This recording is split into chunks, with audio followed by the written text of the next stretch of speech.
Yes. Nice. Good job. Good job. All right. So I hope you guys actually learned something and found that session beneficial. So what we're going to do today is really kind of focus on the different investment classes or asset classes that you guys have to invest in. So if you remember, one of the things that I talked about last time was the vehicles that you have to invest in. And I emphasized making sure that you focus on building your retirement fund, right? So making sure that you have at least, at very minimum, 10%. You're putting 10% of your income into your requirement. I see your eyes. Oh. Okay, so she changed it to 10%. Good. So you guys know at least 10%. So focus on building your retirement. We talked about a lot of other things, and what we're going to do in this class is really focus on, now that you know the different vehicles or the different types of ways to invest, what actually do you invest in? So the funny thing that well, not funny, but I saw this quote by Robert Kiyosaki. He is the guy who wrote Rich Dad, Poor Dad. And I thought it was very interesting. It says that it's not how much money you make, but how much money you keep.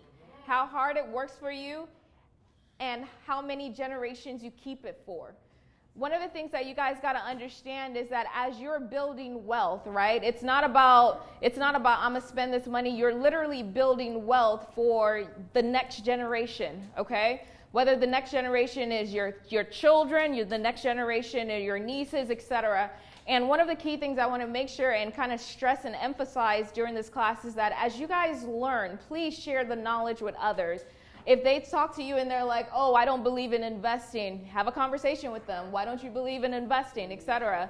So let's start to break the cycle and break the mindset that all you can do is basically save your money. Okay? All right, my standard disclaimer, okay? I am not a financial analyst. I am not a financial advisor. I am Loretta Faluade. Okay, and as Loretta Faluade, I want to make sure that you guys understand that all the different concepts and things that I talk about today are my opinions. We'll go into and we'll look at stocks, but again, like I said, these are my opinions. If you guys want to consult with people who have certificates, licenses, please do. Validate everything that I'm saying. I'm not telling, my word is not gospel, right? And everything that I'm talking about today is going to be my perspective and what has worked for me. If you remember what I told you last week is that my goal with this class is not to tell you what to do, but to teach you how to think. So you can make the best decision for you, for your family, for your situation, etc. Okay? All right, so to go into the agenda, what we're going to cover today, so we're actually going to start off with Tim. So Tim didn't get a chance to go last week, but he's going to cover real estate investing.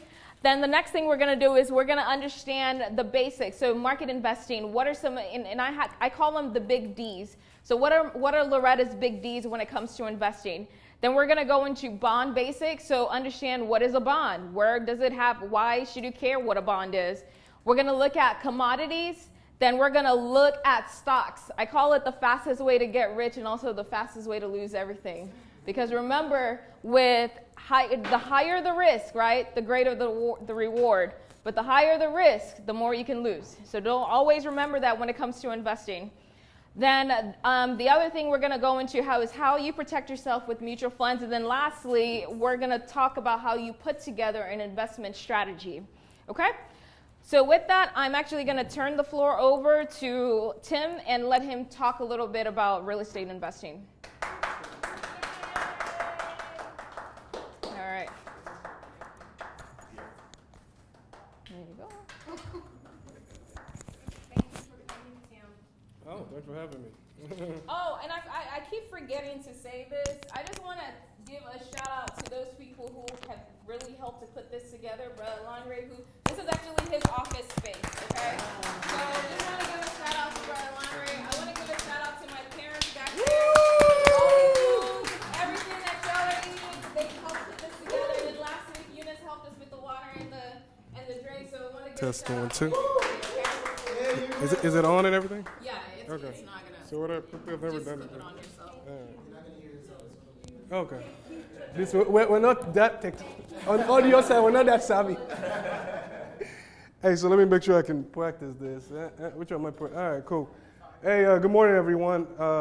Also, can we give Loretta a hand of applause? The visionary, the one that put it together.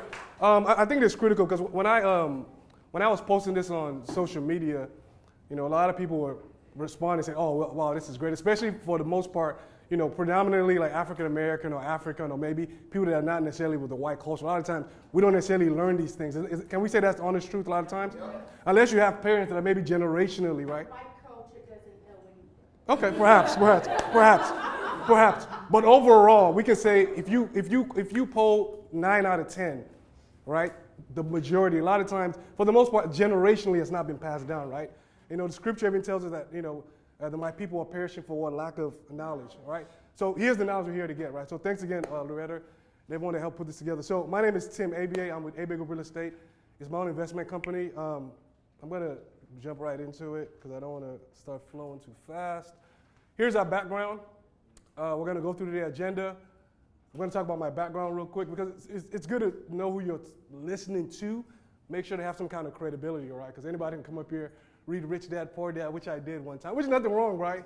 And begin to spew things. But I feel it's more important that you maybe listen to someone that has some kind of experience, right? Because they can share some of their challenges and things that maybe they can do better.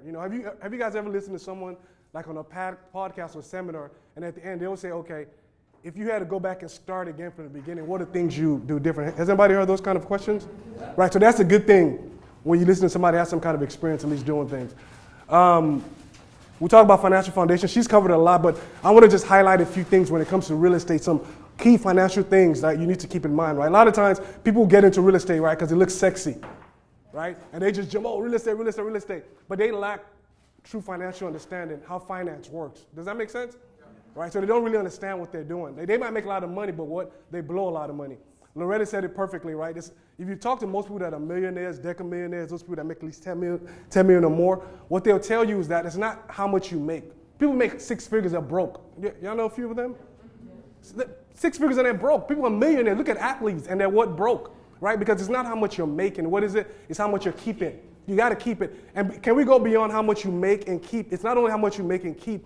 It's how much what you do with what you keep and how you make it grow. Because money is a seed. And if you start looking at money as a seed to help grow your empire, you're going to be more judicious about how you spend every dollar, right? When me and my wife do my budget, I have a part of my budget that comes to like building our business.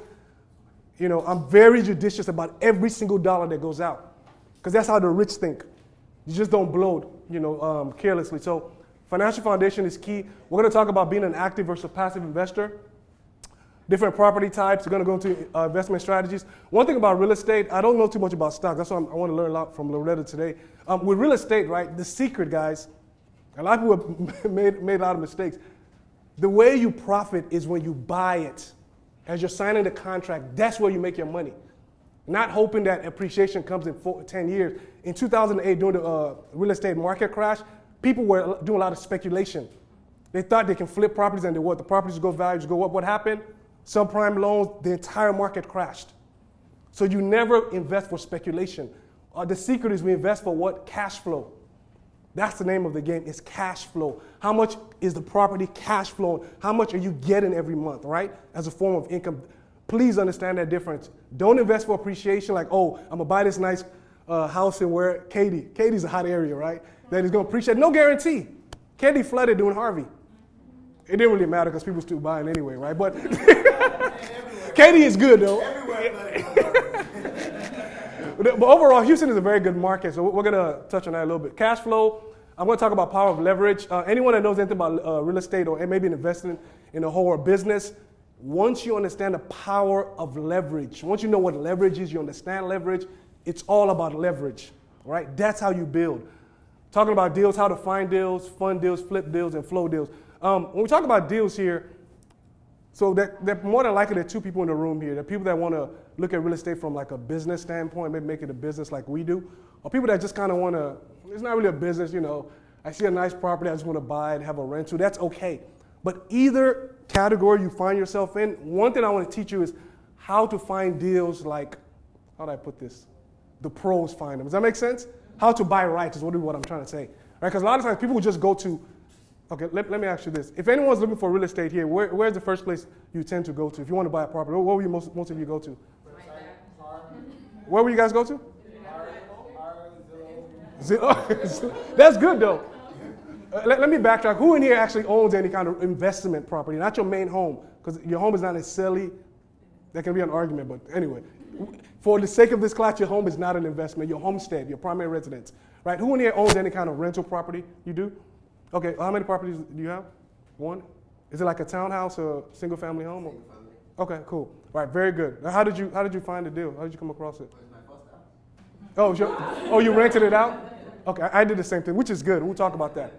That's actually a very good one. But most people, when they're looking for deals, what they'll do is, the first thing they'll go is MLS. And by the time a deal hits the market, it's like stock market. The guys like us, we've already got the best deals.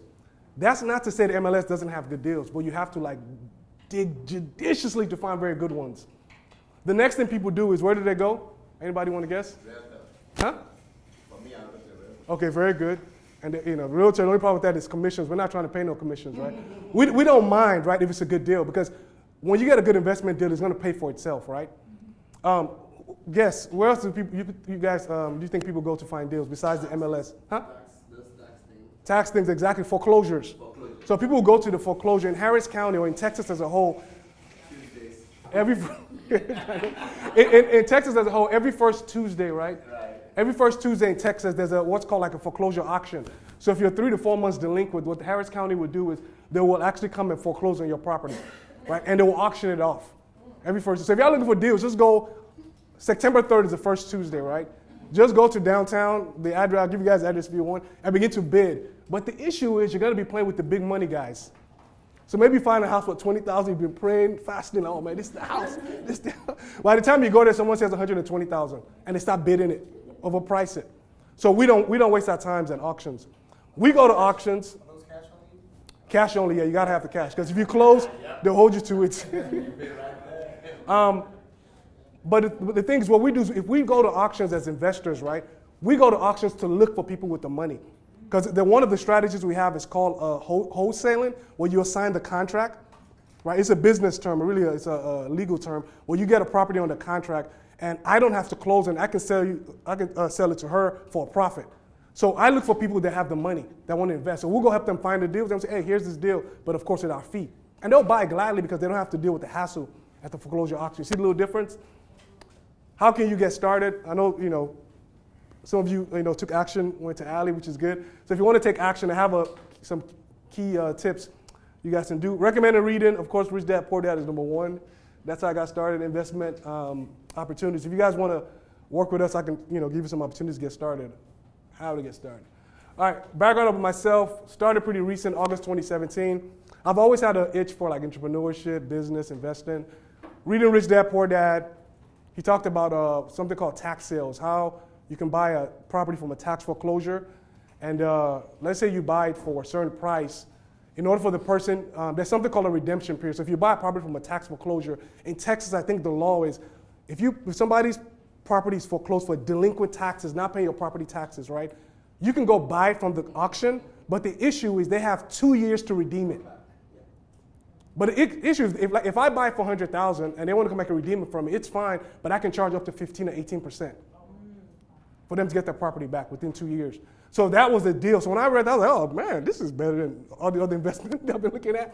So I called a few friends. I have a few friends that do real estate full time. They're doing very well. I'm talking about making $30,000, $50,000 a month easily, right? It's crazy. And I'm like, hey man, tell me about real estate. They started explaining the whole game. So that seed was planted. I began to get deeper. Harvey happened like the next month, which was not really good for us because it got crazy because no one understood what was going to go on with the market. It was just too crazy. Threw everything off, right? So it was a tough time to get in, but I still got it anyway. Got our first deal on the contract September, October. We didn't close till like January. That's not typical. It was just that the seller was just out of town. He just drug his feet. But anyway, since then, once I teamed up, so I closed my first deal January 2018. Once I teamed up with my mentor, which I'll tell you guys here, closed my first deal January 2018. My second deal came April 2018, and within 6 months, we closed 15 deals. from April once I teamed up. That's the power of real estate, when you team up, right? It's called joint venturing. So I met this guy, older gentleman, he's retired, and it goes back to leverage. We sat down, met at a hotel, one of the conferences, and he was like, hey man, let me tell you, real estate is a team sport. You guys, anybody play sports? It's a team sport. Everybody has positions. You do your part, you do your part, and we all split the profits, right? So when you understand that, but the people that are greedy, and there's nothing wrong with that, it's okay, right? Someone said pigs get fat, hogs get slaughtered, right? There's nothing wrong with that, but the issue is, if you're doing one flip or one deal, right, it's gonna take you maybe weeks and it's gonna consume your time.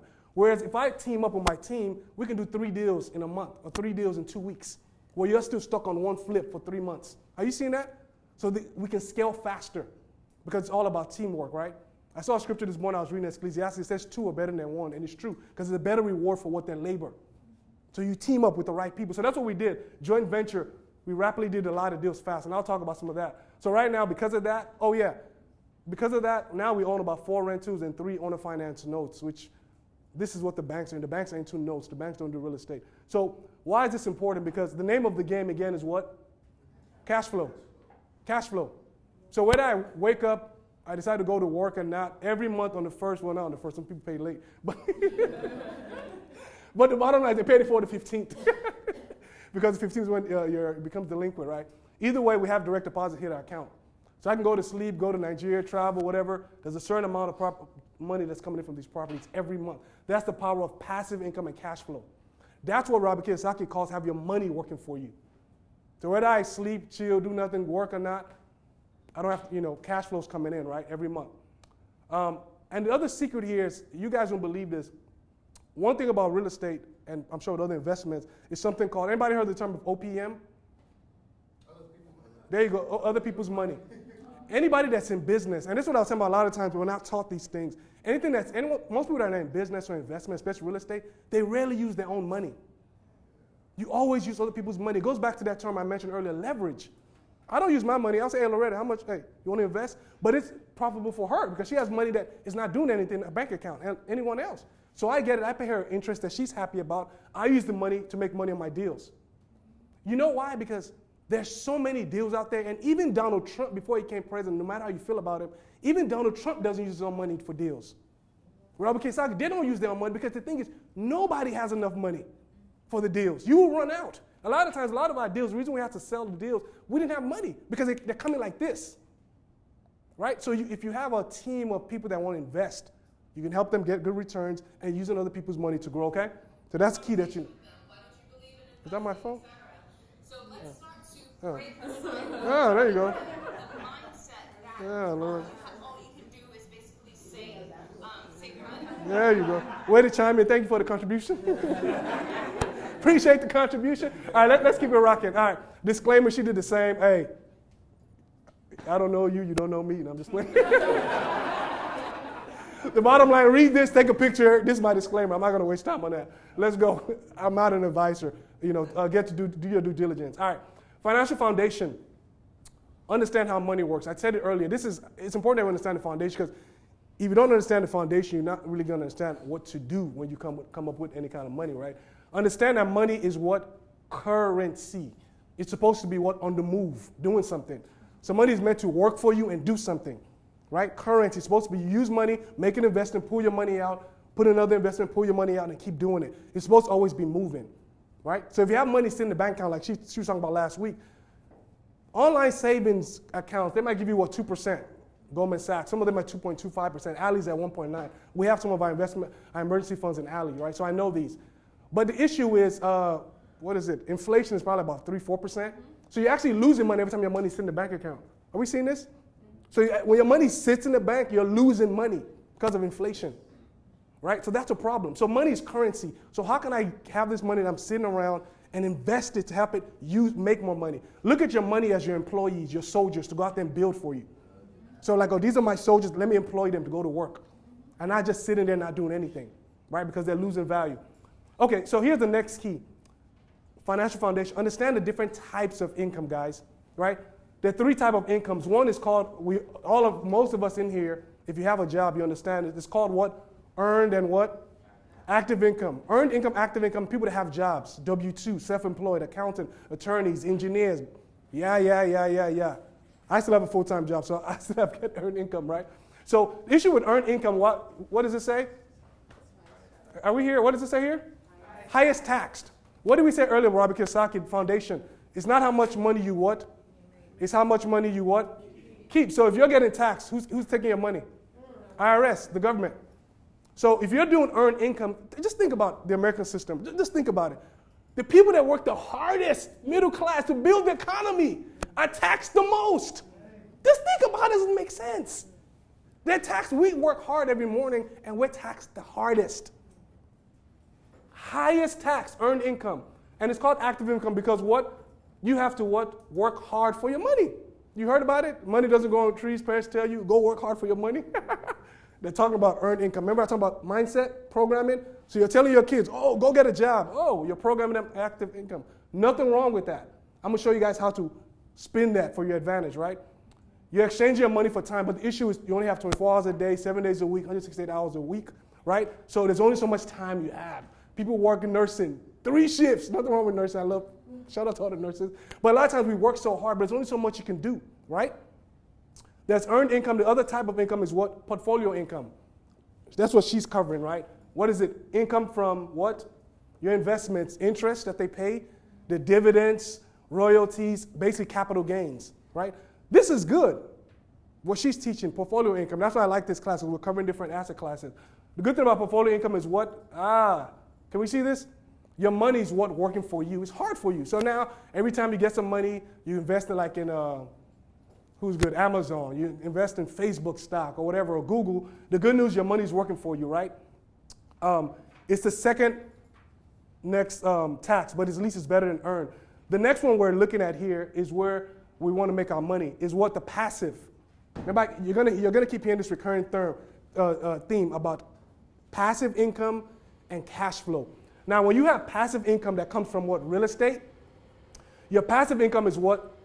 We see this? It's your least taxed, right? And that's what your money's working hard for you. So your goal, so this is what I want everyone to catch in here, right? Your goal is, how can I convert my what? My earned income. Are we seeing this? When you go to work Monday morning or your job, wherever you work, how can I convert my earned income to what? Portfolio or passive income, right? How can you do that? So the secret is, as you get your money, you do your budget, you put money aside for investments. Are we seeing that? So that's one way you begin to convert your hard-working dollars, your earned income. Nothing wrong with having a job. You begin to save a portion of it in order to invest either in stocks for your portfolio income or something like real estate, passive income, right? Okay, let's pause for a second. Let's pause for a second, because I want to drive this next point home.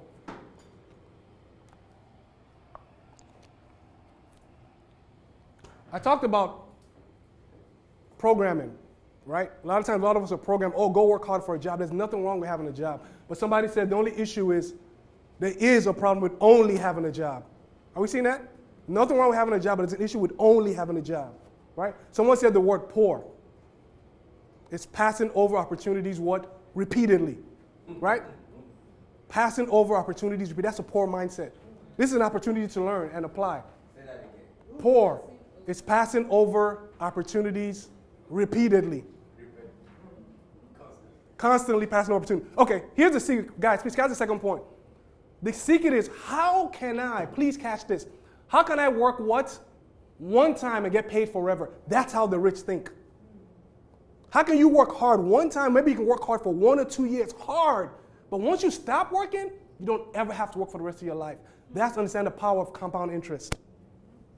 Are we seeing that? So the secret is, okay, this project I want to have, maybe it's a course or job. Before I go do it, how can I do this one time and never get paid forever?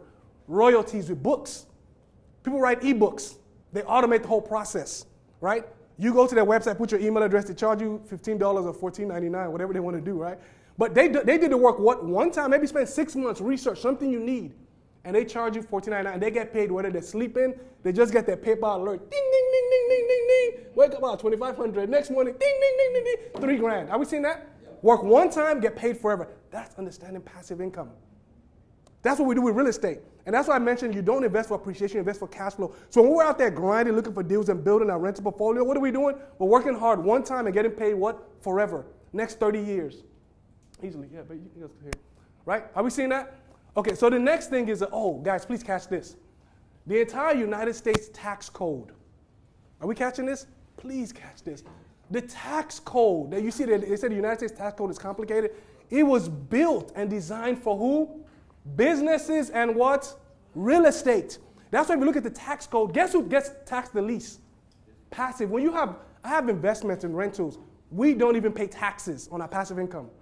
When you understand something called depreciation, if you have a good CPA, right? We don't even pay taxes. So when they designed the United States tax code, people like all them, you see Donald Trump taking advantage.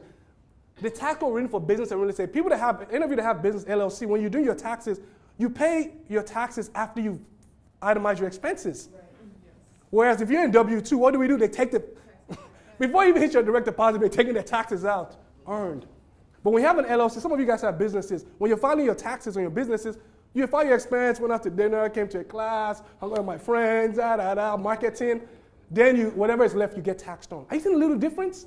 So the tax code was designed for businesses and real estate, right? It's powerful. So the question I have for you guys, I want everyone to think. Again, this whole thing she said, she wanted to change the way you think, challenge your thinking, because we want to challenge your paradigm. Let there be a paradigm shift, reprogramming. That's the key, right? We want to change the way all of us are thinking. So am I an active or passive investor? Even when you're talking to, listen to what Loretta is teaching this morning. She's going to teach you guys about Yahoo Finance and other kind of brokerage firms, right? The secret is, do I want to be an active or passive? There's nothing wrong. I do both, but the secret is your end goal is please focus on how can I be a passive investor. Let's keep rocking. Any questions or comments so far? All right, let's keep rocking. Here's the question here. Okay, I always have people come to me all the time. I get a lot of direct messages on social media because I'll give you guys my social media pages. A lot of people, they always send me messages, hey, how can I get involved in real estate? Maybe they'll see a post deal, real estate, because it seems sexy, right? But the issue is, I always ask, hey, calm down. I'm like, hey, so why are you trying to do real estate again? What's your reason? Maybe they just want to make money. There's nothing wrong with that. But I want to know their mindset. Are they active or passive? Are you see that? So I'm always asking, okay, why do you want to invest in real estate? They don't know. They just want to make money and start working. But you can flip all you want, but guess what? Flipping is active income. Because you have to go work, flip, hammer, your back, arthritis. You're going to do that for so much, right? Active income. What happens when you get paid? You have to start again, because in order for you to get paid again, what do you have to do? Do it again. But you want passive. If I'm doing this, of course we get contracts. If you're doing this, I do it one time, and next day I'm on with Fiji, Bali, where we want to go? No, I'm chilling, really. Okay. Why do you want to invest in real estate? The other thing is, again, I'm going to keep hammering these points home because repetition is where your paradigm is challenged and changed, right? Repetition, right? Are you working hard for money, active? I do right now. I got to go to work Monday morning. Are you working hard for money, active investor? Or is your money highlighted working hard for you? How can I get my money to work hard for you? Ask yourself that. The next key is know your investor identity. There are different kind of investment types when it comes to real estate, right? Some people are considered like flippers, rehabbers. They find property, fix it up, resell it. These guys make a killing. It's good, but they got caught up in 2008. Most of them went bankrupt. Because they were betting on, if I get this house and fix it up and resell it, someone's going to buy it. Guess what? If nobody's buying, if the banks aren't loaning, people ain't buying properties. Are you seeing how the game works? But what happens when the market crashes? People always need places to what? Live, play, sleep, rest, whatever you want to call it. So even if people aren't buying houses, where are they living at least? Anyone want to guess? Huh? Renting. Are we seeing that? So what does that go back to? People that have passive rental properties. There's a demand for rentals. That's why we have rentals, because in a good economy, we get cash. For a bad economy, don't make a difference. We get paid. Are you seeing how you understand the game before you get in? You just don't jump in and begin to invest, right? So know your investor identity. Me, primarily, we do a lot of active investing. I'm going to talk about one of our strategies, which is wholesaling. But my primary investor identity is buy and hold investor. So we buy and we hold it. 30 years, just leave it until I go retire. Talking about retirement, this is one of our retirement vehicles. We should talk about it last week with your kids. I use the example. People don't even think about this. That's why it's important the environment you're in. Once I heard one guy mention this, he's like, oh man, each of his kids has a rental property, and it's he gets a mortgage for 15 years. So by the time they turn 18, for one, the property's paid off, yes, 15-year mortgage. And so now, if the kid wants to go to college, it's worth like 150, 200 grand, whatever, they can go sell the house and what? Can you pay for college for 200 grand? Anybody? College? Yeah. But she said, what? Yeah, yeah, which college? Go to Rice, man. Right? Yeah. Shout out, anyway. But the good thing about this, I was telling my wife last week, I thought about it. Even if you did that strategy, right, you bought a property for one of your kids, 15 years is paid off. Even if they go to college, guys, you don't even have to sell the property. Who knows why? Who knows what you can do? Leverage, yes. Why leverage? I'm curious. Well, the property has its own value, right? So you can take equity out of it and go to college. Exactly. So the secret is, the good news with this is perfect. It's something called a cash out refi. So the banks are your friend when you're doing good. You guys know that. When you're doing bad, it's hard to get money. It's true though. They help you when you're good, and when you're doing bad, they choke you to death. Know your investor identity. So you can leverage. The bank will loan you up to 80% of the value of the home. So if a property is worth $200,000, let's say you bought $100K, your kid today in 2019, you bought a property $100,000, right? In 18 years, hopefully by God's grace, it goes up, right?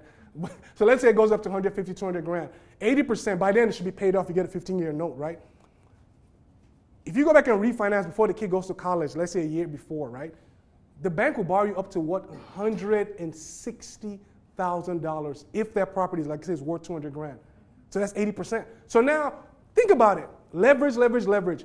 You still have the rental property. Remember, you're paying cash flow. Your tenant has been paying it down for 15 years. Now, that same property, you go leverage it, pull out the 160, pay off your kids, undergrad and grad school and medical school and all the other schools. You pay for that, right? And you still have the property. And guess who's paying it? The tenant. Are you guys kind of seeing how the game works? Go ahead, please. How do you handle maintenance? This is a good question. I always knew this was coming. I knew it was coming. Maintenance. Does anybody have an answer? What do you guys think? How do you handle maintenance? Outsource, you buy it, you outsource it. You can just like you buy maintenance, you can just outsource the whole thing. There's always somebody willing to do it. Exactly. Do you handle that like hands-on, or do you turn it over to property management companies? It depends. It depends on the property and it depends on the cash flow you're looking at. Exactly. So if the house is good, like you buy a good house, like I'm talking about mine, he's a pro. So don't. Oh, the world, we're on the same level. We're managing. I just bought something like $45 plan per month. And if anything goes wrong, they call them. So, and I don't know anything is wrong. So, I paid it upfront. So now, somebody can argue that, well, what if nothing happens? Yes, but what if something happens? Because chances are something will happen. So that's the way I Something do it. is going to happen. Yeah, there's going to be Harvey, there's going to be I roof just issue. handed it over. Now, I didn't use the property company They charge you. because, yeah, I didn't use them because the thing didn't add up to my cash flow, right? It didn't make sense. I was not making the money on the property. I just bought, it's my first home, right? So I was keeping it and then I was trying to sell it to someone else.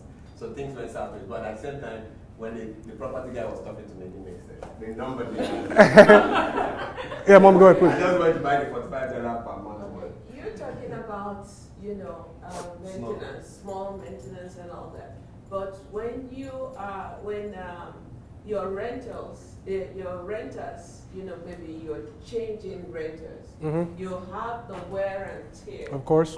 Sometimes you have really big stuff to do, like change the carpets and paint the walls, and how do you. No, these are good questions. We're going to touch on those, and that's why I'm glad. The good news, everything happens for a reason. When she moved this from last week to this week, it gave me time to now address these. So I have slides for these on how to analyze rental properties. Just based on the point you guys raised. Oscar, what was your question, real quick?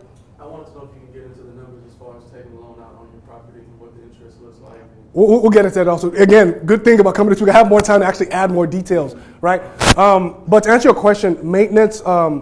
A lot of times we advise use property management. But the secret, again, remember I told you earlier in the real estate investment strategies, you make your money when you're buying it. So when you're analyzing the deal, you're factoring in property management. So you don't have to ever worry about that. So if the numbers don't make sense before you buy it, you don't even do the deal. Are we seeing the difference? Okay, and the same thing with maintenance and capital expenditures. Okay, good questions. Again, I'm still hammering this theme home because I'm challenging our mindsets. Active versus passive, right? Example. This is a Facebook post. I follow a lot of people in real estate, entrepreneurs and businesses on social media. The guy posted this. I want you guys to be able to understand how the game works. Okay, Example of passive on income or active. And I want you guys to tell me what you think. All right, here's the post. Of course, this is their privacy. Okay, it says, who loves cash flow? Are you seeing the theme again? Who loves cash flow? 5 units, fully rented in Galveston County. The gross rents, that means the rent's coming from all 5 units, are $3,400 what a month. Okay, long-term tenants, so the tenants have been in place. That's a good deal. Okay, can somebody tell me? Okay, let me explain. Never mind. PP means, okay, purchase price is $177,000. Hit me up. Or do you want to make money what? Make passive cash flow and lend to me and I'll buy it. We're always looking for what private lenders. So let me tell you what's going on here. What the guy is pretty much trying to do, he's targeting 2 kind of investors. Remember I mentioned it? Active or passive. When you know your identity, when you see this post, he's trying to sell this deal. He found a deal, he locked it up, put it on a contract. He's trying to sell it for $177K. His profit's already built in. You don't know what it is, right? Who cares? Does the numbers make sense for you? Here's why. Because a lot of times we have buyers that say, oh, how much is your profit? What does it make a difference to you? They're going to find out because they don't want paying it. When you go to Walmart and you buy what is it called? Paper towel, do you say, how much did the manufacturer? Who cares? You pay the price on the thing. So same thing, this is my price. Don't worry about how much of my profits are. The key is it a good deal for you or not? If it is, this is the price for you. Maybe the profit guy is 50K. So the guy's 50K built in here. But he worked hard for it. He found a deal.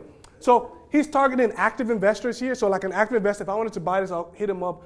Of course, try to negotiate this. I'll pay him. I'll take over this property.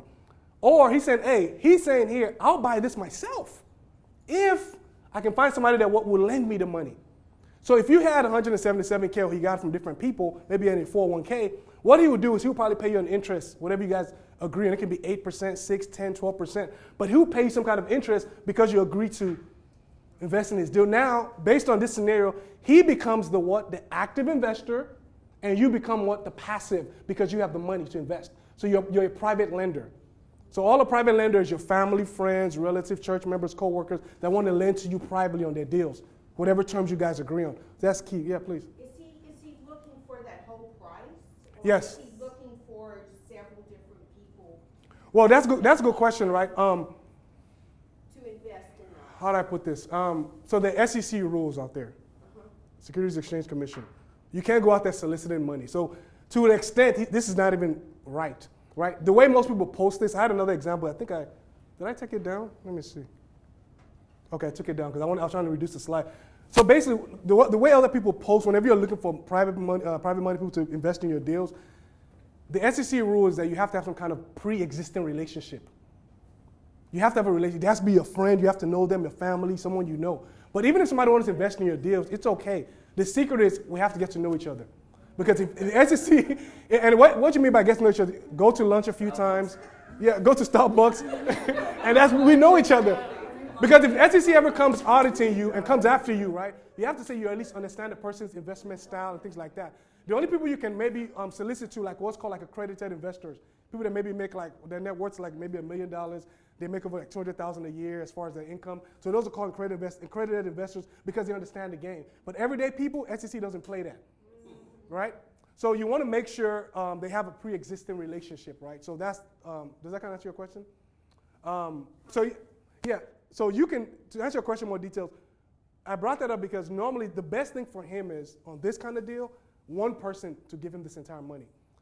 But if he wanted several people, like if I want to collect 25K, you have to do it cleanly and legally to keep yourself above board, not to get in trouble, you have to set up what's called like an SEC fund.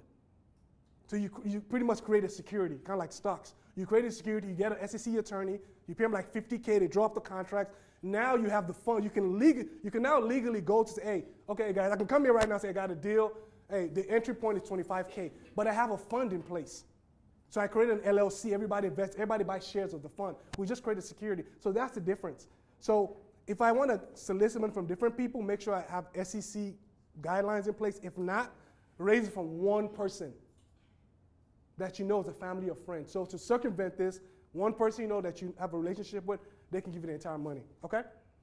Let's keep going. Property types, you guys, we all live in real estate. Residential, single family, duplex, triplex, fourplex. These are kind of property, residential. You have condos and townhouses. I put vacant lots on the residential because that's where developers might build, right? When it comes to residential, or when it comes to commercial, we're in a commercial building, right?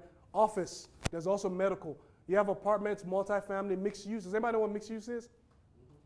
Yeah, mixed use is like retail. They have the retail stores at the bottom and the apartments on top, right? Those are called mixed use. You have mobile home parks. That's a big money maker if you understand that market. Office, medical, retail, hospital, raw land for like developers building new subdivisions and communities. People that are interested in like development, right? Raw land, industrial warehouse, and self-storage. You can make money anywhere.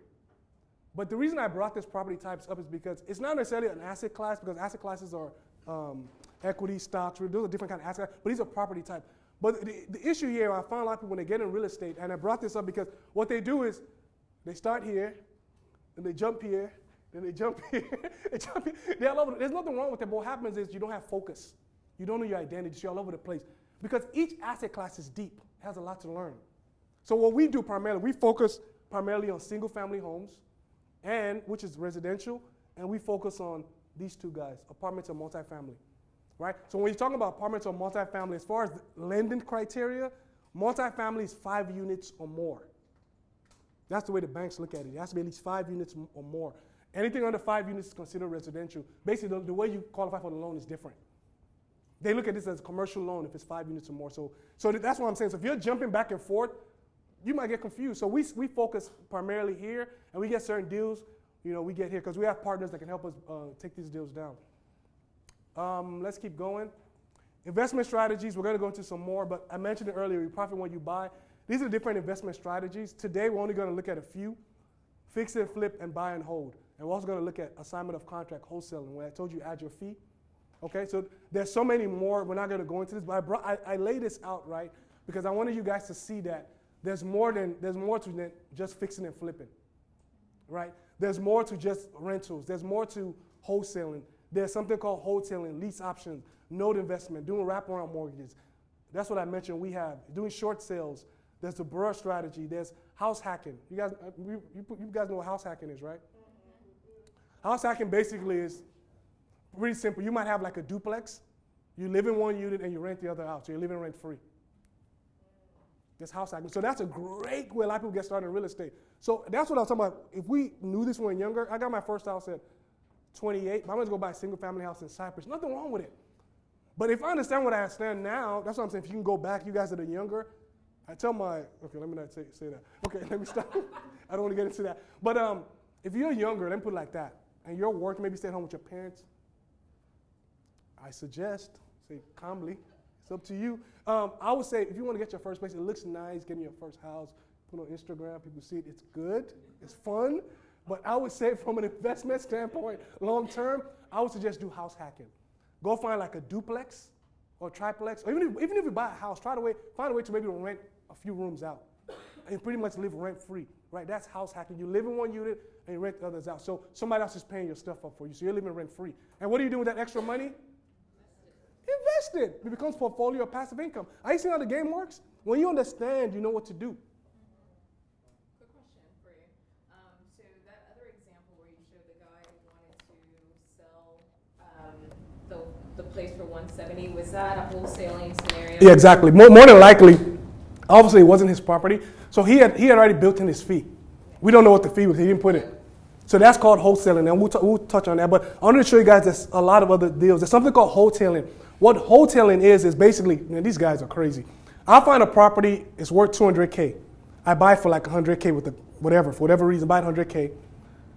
As opposed to me buying it or maybe assigning it to some investors I know, what I'll do is I'll buy it myself. I'll go to the title company, sign, buy it for $100,000. I'll turn around on the MLS. Actually, I'll get my contractors out there. I won't spend more than $2,000. Clean the place up. The place needs work. Clean it up, make it look nice. Clean all the rooms, all the trash for $2,000. Go to the MLS 2 days later, post it and sell it for $170. Somebody wants to move to Katy, nice house, it's worth $200,000, good school district. The property's worth $200, but you pay $170 a family. That's a good deal. They can put $20,000, fix it up nice. But I made $70K like in 3 days. It happens all the time. That's called wholesaling. The difference is you close on it yourself and you just do a little cleanup and repost it quickly within a week or two. The only issue with this is FHA has guidelines because FHA has something called seasoning. So what they do is when they put on MLS, they'll say, no FHA loans. And you know FHA is Federal Housing Authority, right? And the reason they do that is because FHA says, because they're trying to prevent this, FHA wants you to, the owner of the property, to at least own it for 90 days. So I don't want FHA. You say, FHA, sorry, realtor, not this property. So I put on there cash investors only, every conventional loan. So conventional is like Bank of America, Chase. They're not FHA. You can come because I can close on it, right? See a little difference? So people have gotten into new investors. What they do is they try the strategy and they get stuck because they can't sell it because everybody that's coming to them is FHA. So they don't understand that. So you have to understand. That's what I'm saying. A lot of times you jump in, you don't know what you're doing, and you get stuck and you lose money, right? So you have to understand, what you're doing. Lease options. I'm not going to go into all that. It's too much for this class. Again, I talked about 2008. They invested for appreciation. Everyone that lost money, bankruptcy. I know people that took out $1 million line of credit, started flipping homes everywhere, and they couldn't sell anything.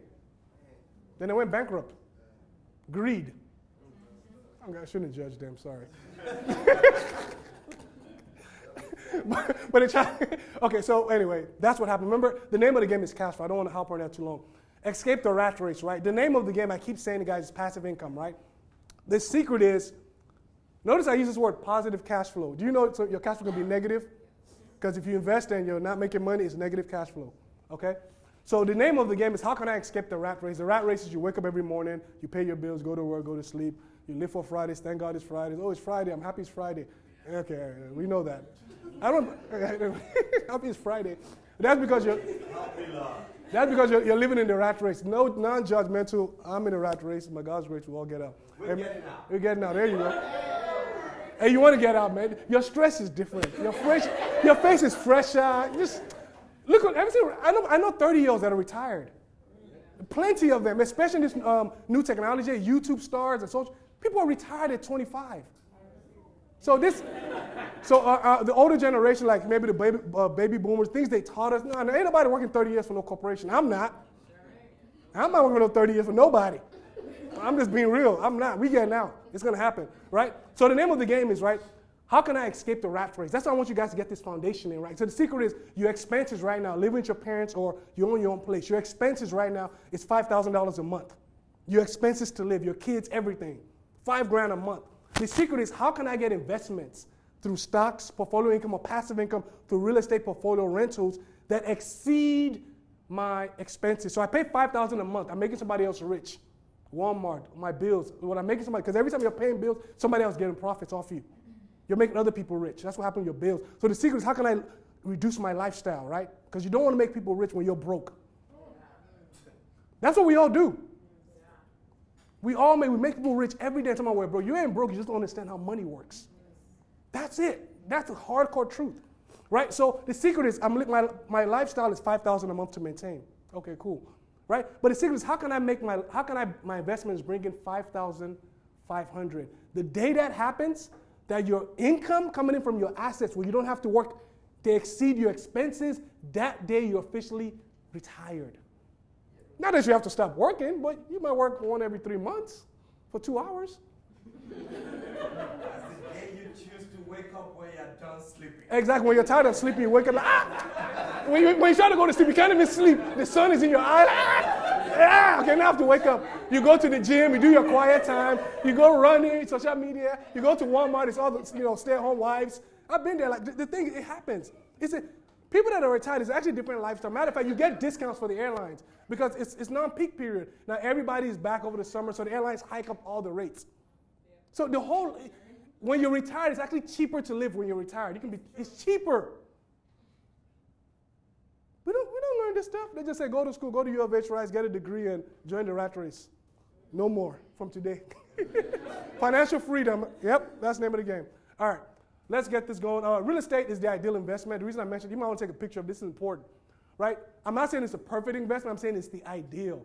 Their stocks are good. I have stocks, but because my business is in real estate, I focus a lot in real estate. I have a 401k. I invest in like the index fund because I like that because that's passive. I just leave it in. I don't worry about Walmart, the crashes, whatever. Who cares? All I know is I'm betting on the American economy. Since 1912, it's been doing good. So whatever. Real estate is the ideal investment, right? Here's why. Ideal investment. Remember I talked about this. I've hammered this home. Income, cash flow. So from your assets, depreciation is a tax strategy where you pay less taxes if you have rental properties or maybe multifamily units, right? Equity. Who's paying your equity, your principal? Your tenants are paying it. So you don't have to worry about it as long as you buy it right. So that's why it's the E's for equity. A is appreciation. I don't believe in this, personally. If I buy a property and I'm buying it for cash flow, if it appreciates, hey, good job. But I'm not banking on it. Throughout the years, real estate primarily goes up in value. We know. But you don't want to bank on it because 2008, that's what they got caught up in. So I'm not buying for appreciation. The other one is leverage. I talked about this. OPM, right? Other people's money for leverage, yeah. You see, this concept of appreciation, right?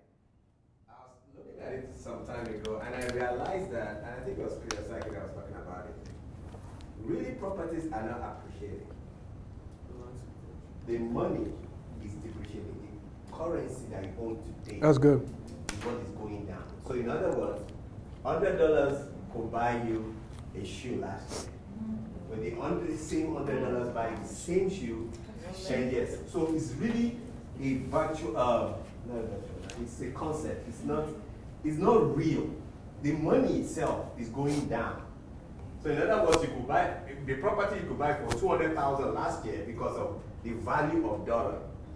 The same $200,000 cannot buy you that same property in 10 years' time because the currency is going down. Mm-hmm. So that's why you have this argument about cash and gold and all those things. That so can also be called inflation. Inflation. So what this appreciation thing, that's why I love the fact that you say it doesn't bank on it because it's a virtual thing. How do they call it?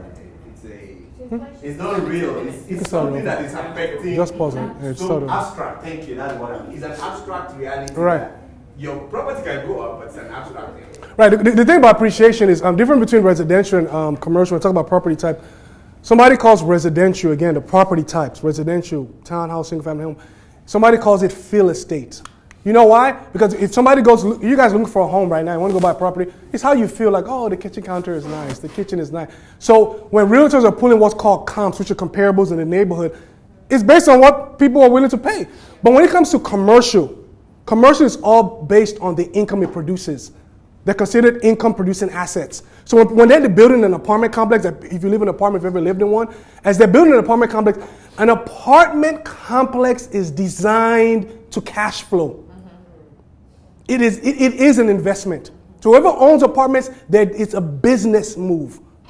That's why the way the banks loan to you are different, right? So know that difference because there's something in commercial real estate apartments that's called forced appreciation. You can force the appreciation of apartment. You can force the value. So if I'm investing in apartments, I can bank on appreciation because I can force appreciation. You know how? I can get in better tenants, kick out bad tenants, put in good tenants in there, improve the property, make it nice for the people living there so they don't have to move out. So every time I put $1 in a property, the value goes up $10, 10 times. So when people understand commercial real estate, they're always forcing the appreciation. They're maintaining the property, getting the right kind of tenants in. So with residential, you can't force appreciation. Like you were saying, you have to kind of wait. Somebody likes it, it goes up. However it happens, it goes down. Commercial, it guarantees because you can force it. Little difference. All right. I have a question. Yes. This investing, in real estate, like you're talking about, the rentals, and you called it that you own a home and then you buy something else and you rent the other one. Mm-hmm. Now, can you take out, equity from the rental and, buy, put down? What do you say about putting down a large sum of money for the next, Yeah, I think you saw my slides. I'm just playing. I'm just playing. But that's the next point. So she's thinking. I like what she's thinking because she's talking about leverage, the power of leverage. Please understand. This is one thing my mentor told me. Like, real estate is a team sport and also leverage. He told me right there, like, Tim, I'm leveraging you for your hustle, your marketing. I have the money. I would say it's leverage. And I didn't. At first, I was offended. Like, what? Taking advantage of me? But I'm also leveraging him for his money and his experience and his network. So we sat there. It was mutually beneficial. He knew I had to hustle. I was younger. We go out there and we market, find the deals. He was like, find the deals, bring it to me. I'll teach you how to analyze them. I have the money to close on them, and I have the network of the team, the lawyers, the attorneys, the contractors, the escrow officers, everything. So I sat back and like, pigs get fat, hogs get slaughtered. I'm not going to be greedy. I'll split my profits for the first year. That's what I did. And within the first year, we went from 6 months over 15 deals. We were tired because there's so much work of deals flowing in. Because now I had a team, because I can find a deal quickly, analyze it. Now get a deal, make sure numbers make sense up front. He would take in the back office, analyze it, and set everything up. And as he's doing that, we're getting 3, 4 more coming in. As opposed to me doing it by myself, you're up all night to 1 a.m., right? So leverage, okay? OPM, other people's money. The BRR strategy, what it means buy, rehab it. The next R stands for you now rent it out. The next one, what do? You refinance it, pull your initial principal out. Remember we said money is currency? So your initial money, you pull it out when you refinance. And what the last R means, you repeat. So here's an example. Again, I don't believe in this. This example is the best I can find. This has to do with appreciation. Say I have $100,000, I put it in the stock market, nothing wrong with stock market. Based on this illustration, it's saying over 5 years. An example, this is not guaranteed. Over 5 years, I make $100 profit, so that's 100% return, yeah? That's great, exciting, right? But with real estate, I have the same $100,000 to start with, right? It can be in your IRA. I have $100,000, what do? I don't go buy one property for $100,000 in cash. That's why, okay, we'll get to that later, I don't want to say that. Okay, that's why if you have $100,000, what you do is you leverage, right? So I know I can buy 5 properties for $100,000. What do? I put 20% down on each one. The property is worth $100,000, right? Put 20% down. Are we seeing that? I can buy 5 properties. This illustration, I don't necessarily agree with it, but I want to make my point on leverage. They're saying in 5 years, each one will go up $100,000, so you make $500,000 profit. So the stock market, $100K in 5 years, your same $100K.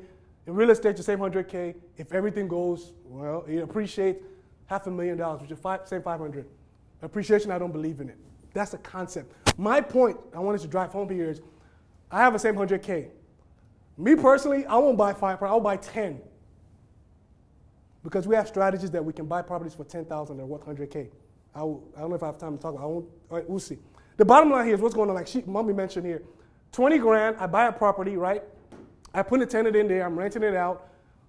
Let's say over 3 to 5 years, this property here, this is property number 1, it goes up in value. Let's say it goes up to like 200 grand in a year. It's very possible, right? So what I do now is I put 20,000 down. What I do is over a year, I get a tenant in there, rent it out, right? What do? I can borrow up to what? Cash refi up to what?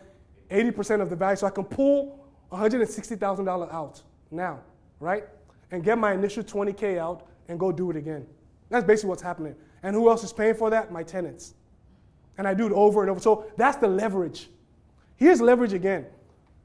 I don't know too much about stocks. You probably know that. I think it's something like stock trading where they can borrow money to invest. Something about that.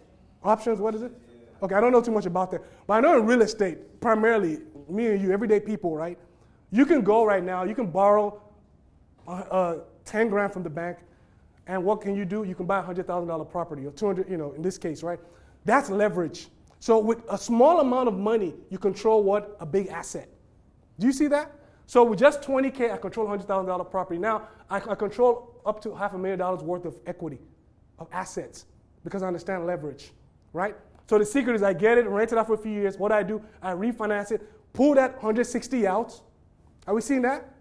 Because now you've got your original money out. And what do? You do it over again. That's kind of what you were asking. Yes. What are the 4 R's stand for? Okay, so it's buy. First of all, you buy the property, right? You rehab it if it needs work. You put some money to fix it up, right? The next thing you do is what you now rent it out. Put a tenant in there. You begin to cash flow. After rent it out, what do? You now rent it out.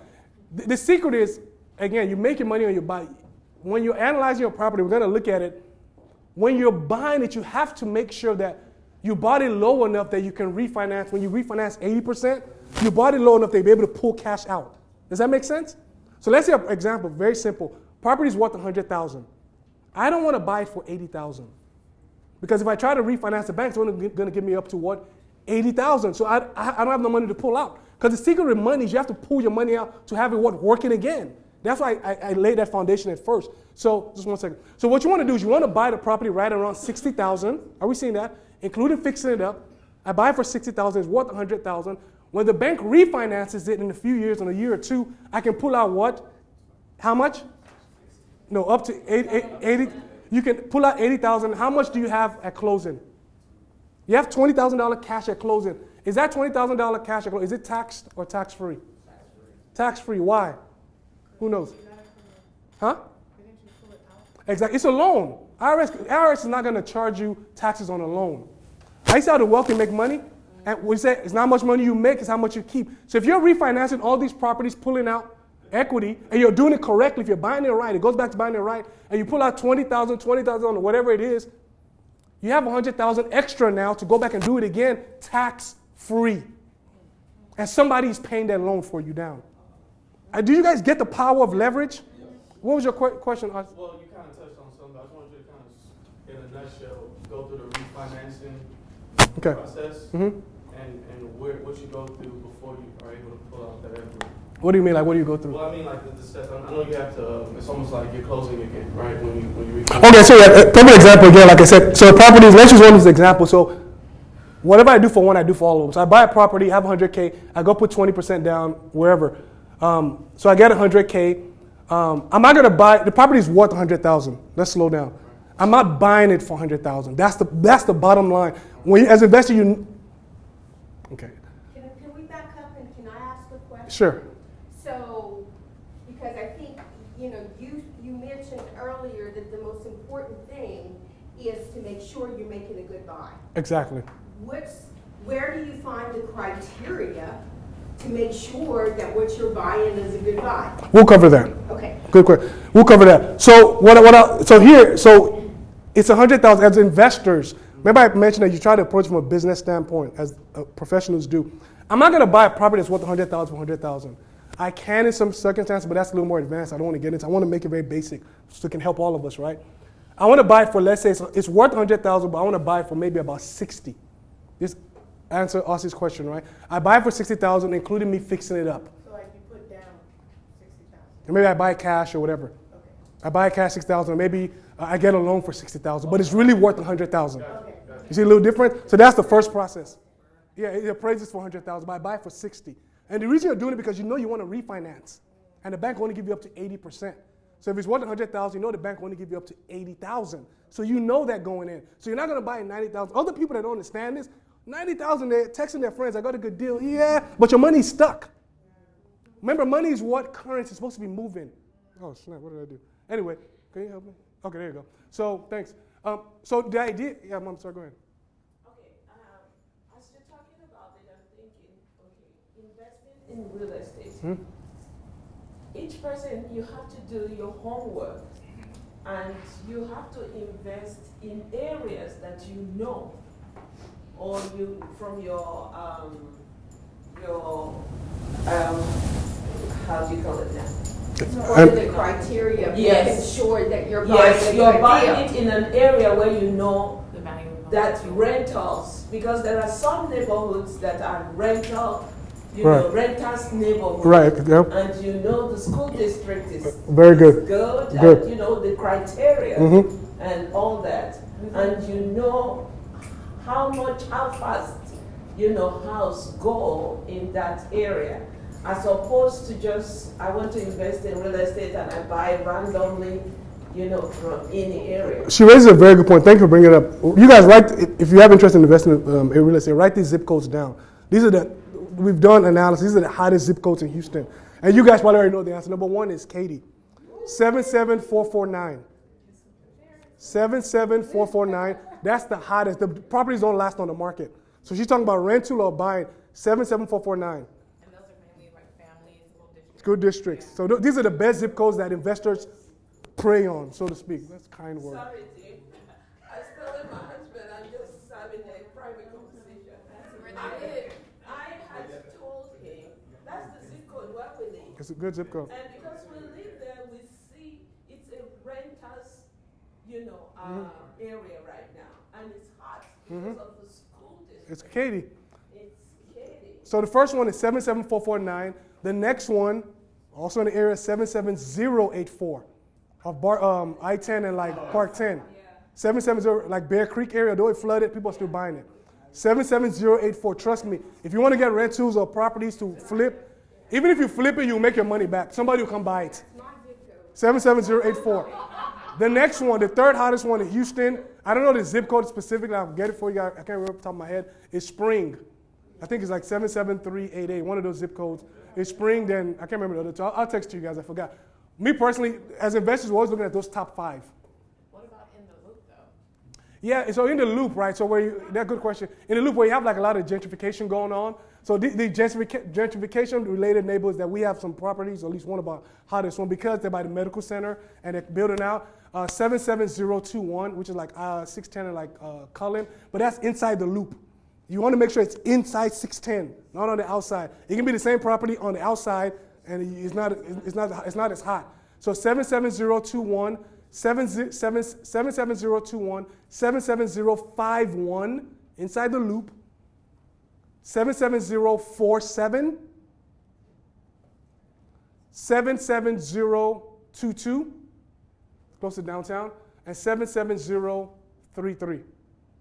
I'll say it one more time. Those are the 5 inside the loop that if you're getting properties in the loop, get there. And when we get some of those, we just sit there.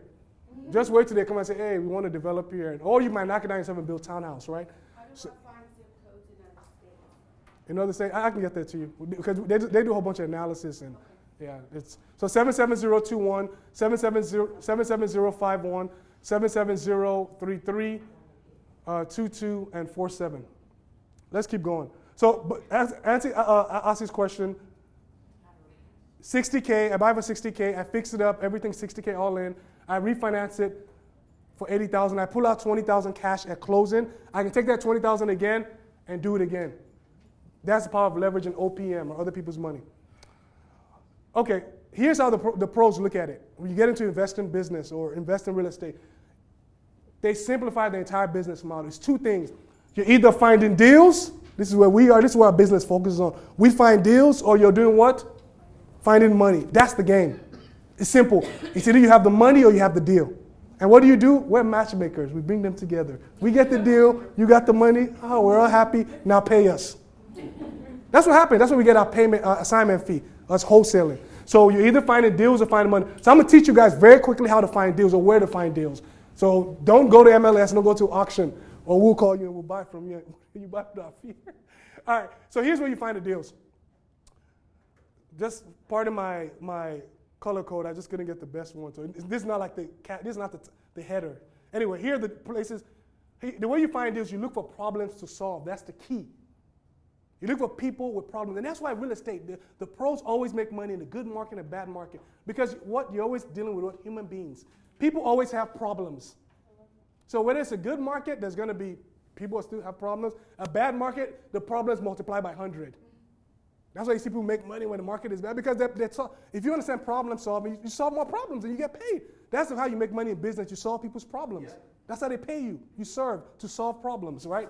Okay, so we're problem solvers. That's our focus. We don't look at it looking for money, looking for, which problems can we solve? So these are the problems. People are tax delinquent, not paying their property taxes. The city will foreclose you every first Tuesday. We don't go to the auction. We can pull a list. So before it goes to the auction, investors have probably bought half of the good ones. So whatever is out there is leftovers, or the homeowner didn't want to sell to us for whatever reason. They were too stubborn and they got foreclosed anyway, right? Is that a public list then? It's public, yes. Tax delinquent, pre-foreclosure mortgage. 90% of our business is built here. Us at Ebie Group Real Estate is here. We make 90% of our business here. Same thing. Pre-foreclosure HOA. If you live in an HOA community, pay your HOA, they will foreclose you for $1,500. They'll take a $2,000, $200,000 property. They have, by law, HOA will take your property for $1,500. And somebody investor will come buy it for $1,500. Property worth. It happens all the time. So we're talking to people, they're like, oh, I'm like, ma'am, they will take your house. By law, they have that much power. HOA is powerful. Pay your HOA, please. They will take your money. They will come and take your property, right? They can put a lien against y'all. Probate. You guys know what probate is? So probate is basically if somebody passes away, you have to probate the property, right? So if they have a will or don't have a will, there's something called a probate court, where they have to legally hash out the person's estate. A lot of times we go through the probate list. The good thing about the probate, it tells you in life that anything you have is going to all fleeting. Because you see people with their wills, you can read people's wills online. It's public information. It's all public. But the good news is you get the probate and you reach out to the people that inherited the property and say, hey, looking to sell. A lot of times they need money for the funeral, things like that. So probate list, right? Huh? Oh yeah, but see the thing is, it might not be a good. At first I felt bad, as a believer. I'm like, oh man, my heart. But when you look at it, but when you look at it, the Lord worked on my heart. So the issue is when you look at it as you're solving someone's. Okay, I'm going to speed up. Give me like 10 more minutes. Okay, when you look at it as when you're looking at solving people's problems, guys, for probate, you're helping them sell their property. You have inherited property, people that want to sell fast. In Houston, you had Harvey, flooded properties, people that get stuck doing rehabs, they couldn't finish it. These are where you find good deals, what I'm telling you, right? People that want to sell by owner, people that are for rent by owner. You have people that are tired of being landlords. They're tired of evicting their tenants. That's the good people to target. They have a list for all this. Right? You go after tired landlords and say, hey, I noticed you've done 3 evictions in 3 weeks. You want to sell that property? Yes, they're tired. When you're saying the probate is online, as people die, yeah, they're looking for things they post Yeah, out but online. you're doing them a favor when you're buying their property. No, because no. they don't have anything. No, I just want to understand. You're saying like you could just look up probates online. Right, because their probate court's downtown. Okay. They actually, because they're there, because when people leave a will, the probate court is there to help you hash out your estate. That makes sure whoever you say, I want this person to get this property, that's what the probate court does. It has to go through probate. But the way to get around probate, as far as you guys are here, when it comes to estate planning, go beyond the will. Go actually do correct estate planning where you can put your properties, your investment, put them in what's called like a living trust. So if you put your properties in a living trust, you don't have to even go through probate. Yeah, we'll talk about it. It's where you just kind of house your properties. It's like a shelter. Okay. It's called like a living trust, right? It's just a way. People that do probate and have wills, If you have a probate and you have a living will, that means you probably didn't do the best estate planning, okay? So here are some other ones: code violations, fire damage, people that their property has been listed for too long in MLS, vacant properties, people that are going through divorce. It's unfortunate, but they have to sell or they can't finalize their divorces. So you help them out. You do them a favor, right? Drive for dollars, where you drive for neighborhoods for abandoned properties, right? That's how you find deals. Let's go through this very quickly because I want to wrap this up. Here's a deal we found. I want to show you guys. Here's our Instagram page. I'll tell you guys it's about solving problems. See, these are the problems we solved for the homeowner. It was a pre-foreclosure, mortgage foreclosure. They had an HOA lien. We helped them. We made it. We were like, hey, you want us to close, pay your own HOA. They paid it, So we helped them with that. They owed on the HOA, Homeowners Association. They didn't pay. Okay. The property was flooded. Nice property in north side. Very beautiful home. He had a lot of major repairs. So basically, they tried to fix it up. They got stuck halfway fixing. They ran out of money. That's what happened. And affidavit of heirship. So his wife died. Basically, there were a lot of issues. We helped them solve it. This property is worth anywhere from $230,000 to $250,000. We got it for $120,000. Right. So you guys seen how the deals work? Okay. If you want to quickly analyze a flip property, here's what you do. Again, I'm going to use very simple numbers to go quickly. The property is worth $100,000 after you fix it up. It's called the after repair value. What you want to do is you want to buy it at 70% of that value. You want to buy it, so if the property is worth $100,000, you want to buy it at $70,000. That's your starting point, but you want to factor in your repairs. You subtract the repairs, and that's your offer. Let's look at an example. Yeah, just follow me. You'll see it here. Here's an example. Property is worth $100,000. We got it? Okay. Your repairs are what? $30,000. Based on what I just said, what is your maximum allowable offer? What did you say? That's your offer. Property is worth $100,000. The most you will offer is your maximum is $40,000. So if you're negotiating with somebody, you're not going to start at $40,000. You maybe start at $30,000. Oh, okay, you come up $35,000. Yeah, I think about $40,000. But you know $40,000 is your roof, your ceiling. Are we seeing that? So that's the quick formula. The after repair value when it's all fixed up, 2019 HGTV standard ready, nice and beautiful, but you have to buy for at least $40,000 if your repairs are $30,000. This is how you properly analyze a fix and flip deal, that you don't lose money. Let's keep going. A lot of people ask about rentals. Well, they're not here, but we'll jump into it. When you buy a rental, make sure you're buying it at 1%. Your rent should be 1% of the value. Again, very simple. If a property is worth $100,000, the minimum you want to rent it, again, this is the minimum. You want to make sure you're renting out for at least $1,000. So the rule is 1%. Okay? Understand market rents. If you want to understand, as you're analyzing a property, as Mumba was saying, you can go to the MLS or there's a website called rentalmeter.com. Your first few tries are free. That's how you can understand what the market rent is, the average market rent before you buy it. You're probably analyzing, okay? Someone mentioned expenses. I think you brought up repairs, right? So the expenses you want to bring up, again, as you're analyzing your rental properties, right? Property manager, you want to factor 10% in of your rents. Vacancy, you want to factor 10%. Your repairs, you want to factor 10%. So you're putting money aside every month, 10% of your rent every month for repairs. What about equity lines of credit? Yeah, we'll touch on that. Yeah, that's a very good question. Okay, there's something called capital expenditure. I think Mommy raised this. We're talking about capital expenditures. It's not necessarily your expenses. Capital expenditures are like your big ticket items, like your roof, your HVAC, heating, venting, and air conditioning, foundation, plumbing, electrical. But if you have a house for 5-7 years, one of these are going to come up. You got to replace the roof. You got to replace your AC. So what we normally recommend is have at least about $5,000 sitting in an account that if your tenant calls, they have an issue, you can easily take care of that.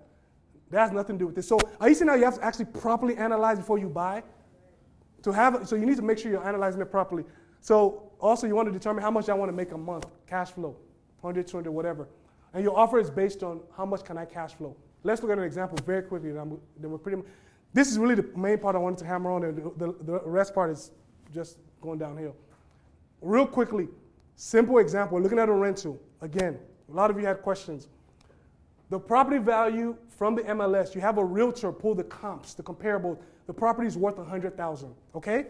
It's worth $100,000. Again, you're not buying for $100,000. Your mortgage, today's interest rate, average interest rate is at 3.81% as of August 14th, right? So you put down a 10%. So basically when you do your PITI means principal, interest, taxes, and insurance. So your all-in is escrowed. You're paying $500 a month. You have to pay your lender, right? Okay? That's how much you have to pay your mortgage. Remember I said the 1% rule? 1,000 minimum, 1%. So you just want to make sure it's at 1%. That's your minimum. It can be $1,500. But the minimum you want to start off is at least 1,000, 1% of the value, okay? Your expenses, again, this is how you're analyzing it. Before you even put in your offer, you're analyzing all this. Your expenses, you want to factor in about expenses. You want to factor in 10% of this 1,000 rent is about $100. 10% of repairs. She mentioned repairs, right? Every month, put down 10%. That's $200. 10% property management. That's $300. And also, if you want to take it to the next level, you can put down another 10%. As you get that extra 10%, extra $100, you put that towards the principal every month to quickly pay down the mortgage faster. But that's a little more advanced. So basically, you factor in your expenses. So in our example, we're going to factor our expenses going to be around $300 a month, okay? Now, there's something called the net operating income. So how much am I going to net as far as my profits every month, right? So your net operating income is basically your income minus your expenses. So that's $1,000 a month minus your expenses. Again, you're doing all this analysis before you put your offer in. So your rent is $1,000. You're bringing in the income minus your expenses. Simple math. So your net operating income is $700 a month. That's how much you're netting every month. Net NOI, it's called NOI. It's the way you calculate it is yearly. You have to multiply that number, 700, income minus expenses. We broke it down, 700 a month. You have to now multiply that by 12 over a year. You factor and you calculate NOI yearly. So your NOI is $8,400 a year. So that's how much profits a year I'm making. Now, the way you know your offer, you get your NOI. You see how this is adding up? $8,400. If I want to bring in a 10% ROI, I divide my $8,400 NOI over the year divided by 0.1. So my maximum offer is $84K for that property worth $100,000. Are you seeing how you get that value? You guys take a picture, or whatever. So if you want to say, oh, hey, 10% ain't good for me. In the stock market, I can get 10%. I want 15%. You divide $8,400 by 0.15. That gives you about $56,000. Are you seeing that? Look at this very quickly. As a flipper, I want to flip a property, make a quick profit over a month or two. That same property, I'm paying $40,000. If I'm a buy and hold investor, remember I talked about your identity earlier? That's why I talked about foundation. I know my foundation is I want it for cash flow long term. I'm going to beat that guy out. Clearly, if I'm making an offer, if you have a property worth $100,000, somebody gives you 84 and 40, what are you going to take? 84,000. So if I come, I'll beat that guy out any day because I'm going to offer him 84 because my investment strategy is different. It's long term. I don't care about a quick profit. I'll give you 84 grand. Okay? So that's how you analyze a rental quickly. Now, if you have repairs, let's say you go into the property, you say, oh yeah, I need to do a little remodeling, and let's say your contractor says like 10 grand, you subtract that from that. You see that? So you really offer like 74K, but this is a property that maybe doesn't need that much work, right? Okay? And finally, the way you really know what your cash flow is every month, your NOI, which is $700 a month, you subtract, remember, don't forget your mortgage. You're getting $700 a month, but remember you still got to pay your lender. So 700, your NOI, income minus expense, 700, net operating income, minus your mortgage. You got to pay your lender because you don't own it outright. Your cash flow is $200 a month. Whether you go to sleep, you eat, you travel to Fiji, stay home, it doesn't matter. Every month you get $200. Now imagine you have 10 of these. You're getting $2,000 a month, and this is, you get a good CPA that understands real estate, you're probably getting this tax-free every month. Imagine you have 20 of those, 4 grand. Imagine you have 25, now you have 5 grand, you're pretty much retired. So this is how these guys do it. Patiently, even if you buy 1 or 2 a year. Okay? Let's go through the last part. Yes? Okay. Can you address also that sometimes the property can be, in the market for 1 month, 2 months, and you have no renters. And okay, during that period, how do you? Right, so, and that's a very good question. That's what I mentioned earlier, guys. Where people make mistakes because they don't analyze properties like the way the pros do. That's what your maximum is here, vacancy. Okay. You're factoring because reality, your property's not going to be vacant. There's something called tenant turnover. If tenant moves out, you have to turn. There's going to be vacancy. Maybe what if it's vacant for 3 months? But if I've been saving every time I factor in I factor it as I'm analyzing and I know okay, my expense is going to be about $300 a month. I factor vacancy. So every time they're paying me my rent, I'm putting $100 a month towards vacancy. So those months that no one is there, I'm using that money, I've been saving, and paying the mortgage. So you factor in vacancy. Vacancy needs to be around 10%. You factor in repairs. Somebody calls you the kitchen sink, 10%. Property management, so people don't call you at 2 o'clock in the morning, 10%. Capital expenditures. Your roof, HVAC, you don't put that in your expenses. You have like $5,000 sitting in a money account, ready to go. Yes, please. So is that 10% or is that 30%? Well, it's 10% each. Yeah, 10% vacancy. Yes, that's 10% each. So it's not 10%, it's actually 10 for vacancy, 10 exactly. for repairs, 10 for property management. 10 of what your rent is going to be, right? But see, what we do is if you want to quickly analyze it, when you normally have a property, most times it's going to cost you about half of what it rents for to manage it, your expenses. So if you want to do quick math, we can analyze it in 2 minutes. If it's a good deal, or we can know what we want to offer. Okay, we go to rentalmeter.com, put in the average rent, $1,000. Okay, boom. Half of that is normally half of your rent. Half of your rent is for expenses, so it's $500. Quickly, we do the same math and we get our number. Quickly. So a safe way to play it is make this 50% of your rent, your expenses. Then put your offer based on that. That's when you're playing very safe. Because remember, we're investable, you want us to be conservative. Yes, please. And you start off with the $5 grand. You start off with the $5 grand and then you're saving this. Yeah, that's just for capital expenditures, okay? All right, guys, let's hold any other questions because I want to just wrap up the last part because I want us to move along. Let's just finish because I'm pretty much at the high part. She mentioned home equity line of credit. Remember the example I used, you pull money out and refinance and leverage? The first thing is you learn how to find your deals and analyze them. Now, how do I fund them? Remember I said it's either finding deals or finding money. Different ways you can fund your deals, yourself or people you know. Save. She mentioned saving last week, right? Save your money. Remember that every earned dollar you get, convert it to portfolio passive income. Save your money to buy properties. CDs, if you have a CD, certificate of deposit. A HELOC is a home equity line of credit, right? So with a HELOC, it's basically your homestead property, right? Cash out refi, I talked about that. You have a 401k from your current job or old job. My first property, I borrowed money against my 401k to buy it, and you pay yourself back at 4%. You mentioned that last week. Private money, we talked about this. Other people's money, pre-existing relationships. You can get a bank loan and get what's called hard money lenders. These guys are very expensive, so be careful. Credit cards, people use credit cards to flip properties. They just because interest is cheaper because they buy it such at a good rate that they can easily pay the credit card interest off. And again, the name of the game is other people's money. Use a credit card company. I've never done it, but you gotta be careful. Know what you're doing. Yeah, self-directed IRAs. Anybody know of self-directed IRA? Yeah. Okay, you guys just write this down. Write Quest Trust Company, and just go Google it. Quest Trust Company. Google it. Learn about self-directed IRAs. We don't have time for that. Seller financing is basically what it means. I have a property worth $100,000. I can sell it to you at maybe it's worth $100,000. I say, look, you don't have to give me cash. I sell it to you for $100,000 at 6%. So you use the seller's money to buy the property. It's called seller finance. We call that buying property on terms. A little more advanced, but hey. Equity partners, when I talk about my partner, he brought the money, I brought the deal, we split the profits. So this is how different ways you can raise money for your deals. Let's finish it up. I already mentioned this, how you buy on your profit. Let's see. So these are the different strategies, how you cash flow. We talked about it, assignment of contract. I wanted to bring some. When you wholesale, I bought that property for $120. The example I used, we sold it for like $135. So there's about a $15K profit. I sold it to a guy. We had a profit. We negotiated. But anyway, what I want to get at here is when you're wholesaling, you're buying your contract and reselling it for profit. When you understand how money works in cash flow and compound interest, do I want to take the 15 grand up front? No. Keep my 15K because you probably need the money to do the deal. How about you pay me 10% interest over the next 2 years? And I hold a promissory note secured by real estate. So if you don't pay me, I can foreclose on you for $15,000. Not that you want to do that because I want cash flow coming in. Don't give me 15K, but let it cash flow because I'm making money off that money. Have you seen that? So some people don't take that payment up front. They just put it on a note. We talked about the rest of this. Let's remember again, cash flow. How can you get started? Now we're at the end. I mentioned we did first 9% of our deals. We partnered. Find somebody that's in the business. Partner with them.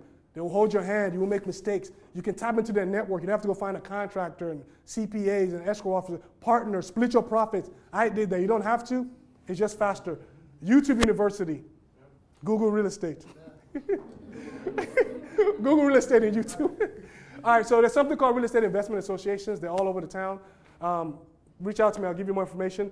Write this down. Bigger Pockets Forum. It's a great forum, okay? Read books. Podcasts. Cash Flow Guys, Cash Flow Diaries. These are good guys. Take pictures if you want. Recommended reading. You guys know Rich Dad, Poor Dad. Part 2 of that book is Cash Flow Quadrant. He really goes into details. Get the Audible if you're busy. Richest Man in Babylon. Great book on finances. This is a great book specifically on real estate. I know the guy that wrote this. Get this book if you want to learn about assignment of contracts. It's called If You Can't Wholesale After This, I've Got Nothing For You. Great, great book. It's a bestseller. We normally hold a cash flow game, literacy. Robert Kiyosaki made this game. We do it every last Saturday of the month. We're going to start it back again the fourth quarter, October. So if you're interested, reach out. You're going to learn about financial literacy and investment strategies, basically what we talked about, how to wheel and deal. It's basically Monopoly on steroids. That's what it is. That's what they call it. It's free. Come on. We normally be at the gallery up the street here every first Saturday from 9 to 12. Learn how to play.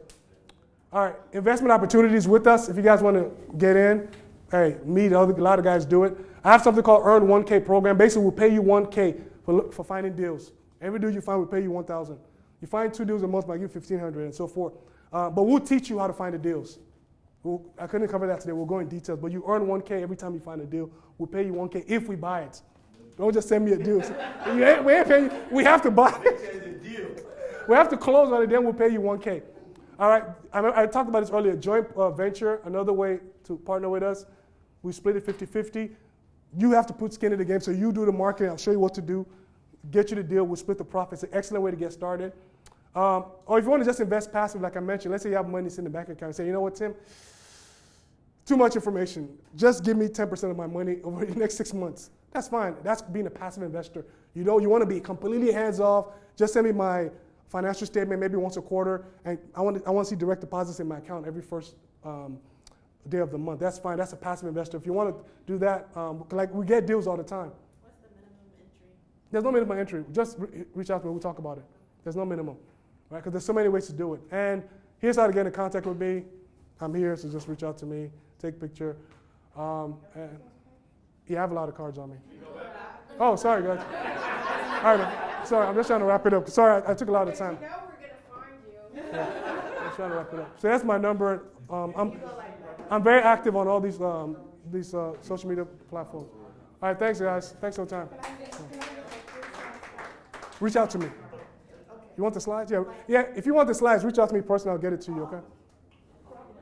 Yeah, I want to make anyway. Guys, we're gonna take a break right now. So I know if you guys need to use the restroom, please do get some food. Tim, good job. Oh, thank you.